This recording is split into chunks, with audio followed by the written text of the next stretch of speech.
আজ 12ই এপ্রিল শুক্রবার আর আপনারা শুনছেন ওয়ার্কার্স কানেক্ট রেডিওর বাংলা সম্প্রচার। প্রথমে শিরোনাম। ছত্তিশগড়ের দুর্গ জেলায় ডিস্টিলারি শ্রমিকদের নিয়ে যাওয়া বাস মাটির গর্তে পড়ে যাওয়ায় 12 জন শ্রমিক নিহত এবং 14 জনেরও বেশি আহত হয়েছেন। ত্রিপুরায় রাজ্য সরকারের বরখাস্তের আদেশের বিরুদ্ধে ত্রিপুরার 700 জন শিক্ষক সুপ্রিম কোর্টে আপিল করেছেন। কম ট্যারিফের প্রতিবাদে তেলেঙ্গানার হায়দ্রাবাদে রাইডের সময় এয়ার কন্ডিশনারের সুইচ বন্ধ করে প্রতিবাদ করছেন প্ল্যাটফর্ম ভিত্তিক ট্যাক্সি পরিষেবা প্রদানকারীরা।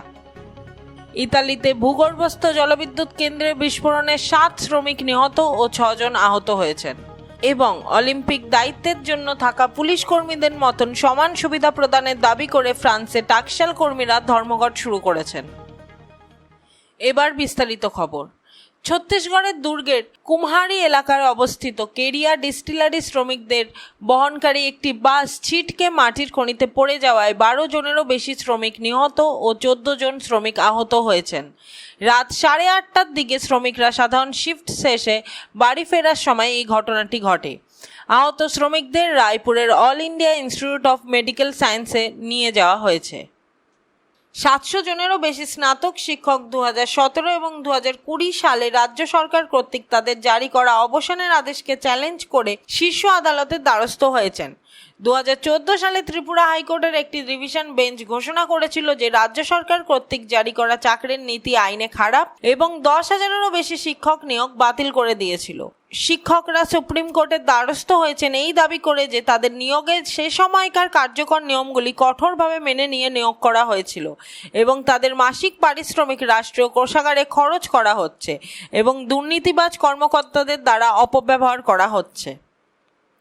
তেলেঙ্গানায় উবার এবং ওলার মতন অ্যাপ ভিত্তিক সংস্থাগুলির জন্য ট্যাক্সি পরিবহন শ্রমিকরা দীর্ঘকাল ধরে তাদের ভাড়ার শুল্ক সংশোধনের দাবি জানিয়ে আসছে, তবে সংস্থাগুলি তাদের দাবির প্রতি কোনো কর্ণপাত করেনি। তেলেঙ্গানা গিগ এবং প্ল্যাটফর্ম ওয়ার্কার্স ইউনিয়নের তত্ত্বাবধানে ট্যাক্সি ড্রাইভাররা এখন প্রতিবাদের রূপ হিসেবে রাইডের সময় এয়ার কন্ডিশন চালু না করার সিদ্ধান্ত নিয়েছেন।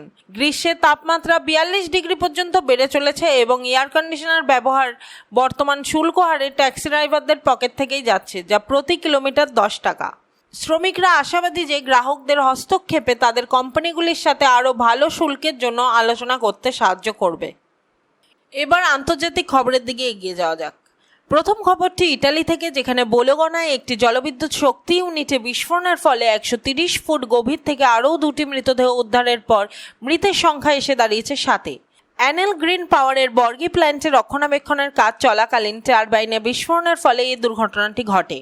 বিস্ফোরণে ভূগর্ভস্থ 9তলা কাঠামোর অংশটি অবিলম্বে ধসে পড়ে এবং 3 জন শ্রমিক সেখানেই মারা যান এবং আরও 6 জন শ্রমিক গুরুতরভাবে আহত হন। ঘটনা সুষ্ঠু তদন্তের দাবিতে এনএল পাওয়ারের কর্মীরা ধর্মঘট শুরু করেছেন। উদ্ধার কার্য আপাতত শেষ হয়েছে, কিন্তু ত্রাণ কার্য এখনও চলছে। এবং শেষ খবরটি ফ্রান্স থেকে, যেখানে অলিম্পিকের জন্য পদক উৎপাদনের ফলে ফ্রান্সের রাজধানী প্যারিসে টাকশালের কর্মীরা পুলিশ কর্মীদের সহ অন্যান্য সরকারি কর্মচারীদের মতো একই সুবিধা এবং অলিম্পিক বোনাসের দাবিতে ধর্মঘট করছেন। সরকার ক্রীড়া ইভেন্ট যা 10 মিলিয়নেরও বেশি দর্শকদের আকর্ষণ করবে বলে আশা করা হচ্ছে, সেই সময় সরকারি কর্মচারীদের প্রচেষ্টার জন্য তাদের 500 থেকে 1,500 ইউরোর মধ্যে বোনাস প্রদান করেছে। প্রায় 5,000 স্বর্ণ, রৌপ্য এবং ব্রোঞ্জ পদকের প্রতিটিতে আইফেল টাওয়ার থেকে নেওয়া 18 গ্রাম হেক্সাগোনাল লোহার টুকরো থাকবে। এর আগে আইফেল টাওয়ারের শ্রমিকরা বিখ্যাত লোহার ভবনের রক্ষণাবেক্ষণ নিশ্চিত করতে ব্যবস্থাপনার নিষ্ক্রিয়তার বিরুদ্ধে ধর্মঘট করেছিলেন। আজকের খবরে এইটুকুই। আমরা আবার ফিরে আসবো শ্রমজগতের নানা খবর নিয়ে ওয়ার্কার্স কানেক্ট রেডিওর সাথে।